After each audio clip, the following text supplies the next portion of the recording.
ಅದು ನನ್ನ ಫೋನ್ ಅಂತ ಗೊತ್ತಿಲ್ಲದೆ ತಗೊಂಡ್ಬಿಟ್ಟಿದ್ಯಾ? ಮೊದಲು ಅದನ್ನ ನಾನು ತಂದು ಕೊಟ್ಬಿಡು, ನಿನ್ನ ಕ್ಷಮಿಸ್ಬಿಡ್ತೀನಿ. ಅಯ್ಯೋ ಸಾರ್, ಎಷ್ಟು ದೊಡ್ಡದು ಸಾರ್ ನಿಮ್ದು ಮನ್ಸು. ಒಂದ್ ಕೆಲಸ ಮಾಡಿ, ಕ್ಷಮಿಸೋದೇ ಆದ್ರೆ ಫೋನಲ್ಲೇ ಕ್ಷಮಿಸ್ಬಿಡಿ ಸಾರ್.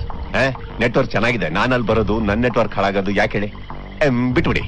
ಇಡ್ಲಾ ಸರ್? ಹೇಳಿ ಸರ್. ನನ್ 50 lakhs rupees ನ ನುಂಗ್ ಹಾಕ್ಬಿಟ್ಟಿದ್ಯಾ ನೀನು? ಅದನ್ನು ಬಿಟ್ಟಾಕಿ ಬಾಸ್, ಚಿಕ್ಕ ಮಾಡ್ರು ನೀವೇನ್ ಒಳ್ಳೆ ಮರ್ಯಾದೆಯಾಗಿ ನನ್ ಫೋನ್ 50 ಲಕ್ಷ ರೂಪಾಯಿ ಎರಡು ನನ್ ತಂದು ಕೊಟ್ರೆ ಸರಿ. ಇಲ್ಲ ಅಂದ್ರೆ ಏನ್ ಬಾಸ್?